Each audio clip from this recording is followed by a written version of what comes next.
जो साहब आते हैं थोड़ा सा टेक्निकल साइड पे। अभी आप बात कर रहे थे कि आपने डेब्यू आपका पिंडी में हुआ, यूएई में आपने काफ़ी ज़्यादा, आजकल मजबूरी है आपकी, उधर ही खेलना पड़ रहा है आपको।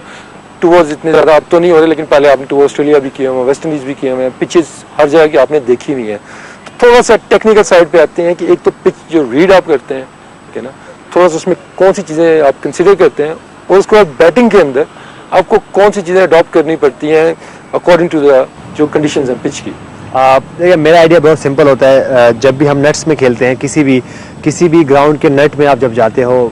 तो वहाँ से आपको एक आइडिया हो जाता है,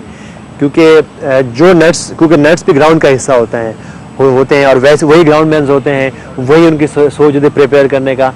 तो एग्जैक्टली मैं जब भी किसी ग्राउंड में जाता हूँ तो जब वहाँ के नेट्स पे मैं जिस तरह की बैटिंग करता हूँ या मैं देखता हूँ किस तरह का बॉल हो रहा होता है वहाँ पे, तो मैं एक आइडिया रफली एक आइडिया मैं ले लेता हूँ कि जो सेंटर की पिच होगी वो कैसी होगी। बाजू का जब ग्रासी पिच होती है तो लोग समझते हैं कि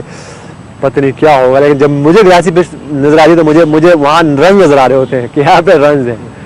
और जहाँ पे बिल्कुल फ्लैट ट्रैक होता है, थोड़ा सा स्कीडी ट्रैक होता है, तो वहाँ में परेशानी होती है कि यहाँ पे तो बहुत ज़्यादा कॉन्सेंट्रेशन की ज़रूरत है और फोकस होने की ज़रूरत है, क्योंकि वहाँ पे आपके पास रन नजर आते हो तो आप जाते हो जल्दी और सडनली आप उस आउट हो जाते हो। तो अगर आप स्टांस की लेट से कि आपके पास बैट है अगर, और आप ऑस्ट्रेलिया में खेल रहे हैं, पिचेस थोड़ी सी बाउंसी है वहाँ पे, तो स्टांस के अंदर जो आपके जो कंपोजर है आपका जो, उसके अंदर कौन सी आप बेसिक चीज़ें चेंज करनी पड़ती हैं, आपको एडजस्ट करनी पड़ती हैं? आप बिल्कुल देखिए उसमें एक 2 से 3 एलिमेंट है, चीज़ें हैं। देखिए अब हम यहाँ पे ये कह सकते हैं कि हम ऑस्ट्रेलिया के पिचेस पे खेल रहे हैं। तो नॉर्मली जी अगर आप मुझे देखेंगे तो यूनुस खान थोड़े से क्रीज से बाहर खड़े होते हैं, और जब मैं ऑस्ट्रेलिया में खेलता हूँ तो मैं कोशिश करता हूँ कि मैं थोड़ा सा क्रीज के अंदर आ जाऊँ, ताकि वो जो थोड़ा सा एक्स्ट्रा बाउंस है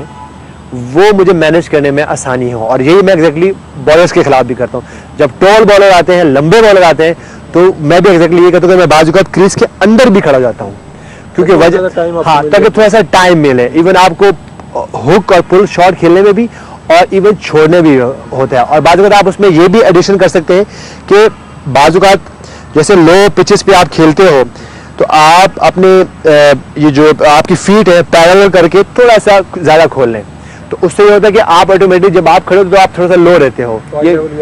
आई लेवल भी रहता है, तो आपको वो बॉल जो स्किड होकर नीचे रहती है तो वो आपको खेलने में आसानी होती है। और एग्जैक्टली अगर आप ऑस्ट्रेलिया में खेल रहे हो, साउथ अफ्रीका में खेल रहे हो, तो यही चीज़ करके थोड़ा सा आप बैलेंस करें और हल्का थोड़ा सा टूवर्ड्स क्रीज आए। और एग्जैक्टली अगर कोई बैट्समैन बिल्कुल ही डाउन खड़ा होता है तो वो अगर हल्का सा अपनी कमर को सीधा करें और अपनी दोनों नीज को सीधा करेंगे तो ऑटोमेटिकली थोड़ा सा ऊपर रहेंगे, तो फिर वो आई लेवल ऊपर रहेगा, वो जो बाउंस होगा जिस पिच पे, तो उससे वो उसको मैनेज करने में आसानी हो जाती है। ओके, तो जो आप कह रहे हैं कि आप थोड़े से जो पावर स्प्रेड कर लेते हैं, तो basically that is for the low bounce, जहाँ पे बाउंस इतना ज़्यादा नहीं हो रहा है, उसमें आप थोड़ी सी आपको आसानी भी होती है इसमें बाउंसर भी छोड़ने में, क्योंकि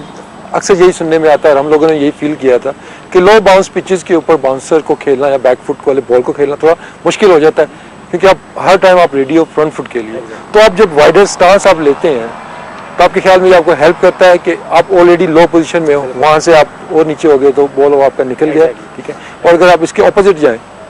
ऑस्ट्रेलिया के अंदर अगर आप टॉल खड़े हैं आप, ठीक है ना, अब वो क्वेश्चन जो मैं लाना चाह रहा हूँ कि बाउंसर जो आप छोड़ते हैं उसमें फिर डिफरेंट सिनारियो हो जाता है, आपकी जो पोजीशन है किसको आप प्रेफर करेंगे, फ्रंट फुट पे छोड़ने की लो पिचेस के ऊपर? नहीं बिल्कुल, आप देखिए उसमें मैनेज कर सकते हैं, लेकिन बाजू का तो ये ज़रूरी नहीं है कि आप सिचुएशन के हिसाब से, पिचेस के हिसाब से आप इसको अपने टेक्निक को भी थोड़ा बहुत आप चेंज कर सकते हो, क्योंकि आप जब इंटरनेशनल क्रिकेट खेलते हो तो आपको रोज़ाना हर लम्हे आपको चेंज लानी पड़ती हैं। तो बाजू का देखें, जैसे यूनुस खान अगर मैं कर सका, क्योंकि मैं बहुत कम चेंज करता हूँ अपना, तो अगर मैं टूवर्ड्स बिल्कुल बॉलर्स के आगे जा रहा होता हूँ, क्योंकि मैं कोशिश करता हूँ कि मैं हर चीज़ को कि मेरी थिंकिंग है कि मैं अगर बाउंसर भी खेलूँ तो मैं यहाँ आगे ही से मैं छोड़ूँ और आगे से ही मैं हुक पुल खेलूँ। तो उसमें आप थोड़ी सी टेक्निक लेके चेंज थोड़ी सी बहुत आप चेंज कर सकते हो। तो लेट्स सपोज जैसे अगर मैं आगे जा रहा हूँ तो एग्जैक्टली अगर मैं अपने बैक फुट को पीछे ले जाऊँगा तो ऑटोमेटिकली देखें, अब एक बॉल मैं यहाँ खेल रहा हूँ और एक बॉल मैं यहाँ से देख रहा हूँ, तो अगर देखोगे आपने देखेंगे इसको तो इसमें कम से कम जो है 10-12 इंचेस का फर्क आ गया। तो ये मोर देन इनफ आपको बाउंसर खेलना, और आपके पास टाइम, जो आप कह सकते हैं कि टाइम थोड़ा सा होता है, तो आपको बाउंसर छोड़ने के लिए कोई इतना लो होने की ज़रूरत नहीं है। अगर आई ऑन दी बॉल है तो आप सिर्फ एक इशारे से भी बाउंसर छोड़ सकते हैं। बेसिकली आपने बॉल को मिस करना है ना, आप बॉल- बेसिकली, और देखिए और मिस क्या करना है, सिर्फ इस सर ने मिस करना है या इस शोल्डर्स ने मिस करना है, क्योंकि बाउंसर आपकी चेस्ट पे बाउंसर नहीं हो सकता। वो तो बैकफुट का बॉल है तो आप आराम से उसको रोक सकते हो अपनी आइज के सामने। प्रॉब्लम ये है कि ये सर है, ये जो आपका हेलमेट है, और जब आप हेलमेट पहनते हो तो वैसे ही थोड़ा सा आप कह सकते हैं कि आप एक छोटे से कैमरे में आ जाते हो। अगर मैं किसी बैट्समैन को विदाउट हेलमेट कहूँ वो बाउंसर छोड़े तो उसके ज़्यादा आसान है, क्योंकि उसका विजन बहुत बड़ा है। लेकिन जब हेलमेट आ जाता है तो विजन आपका छोटा होता है, तो इसलिए बात को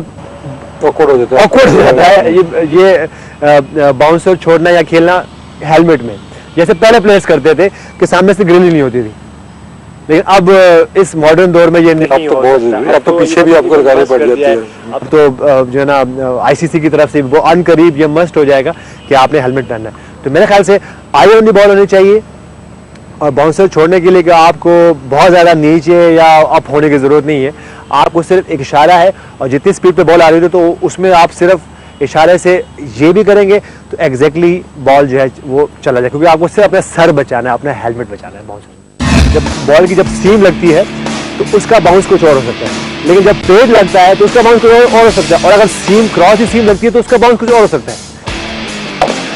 ये तो हो गया आपका क्लासिक फॉरवर्ड डिफेंस, जिसमें सर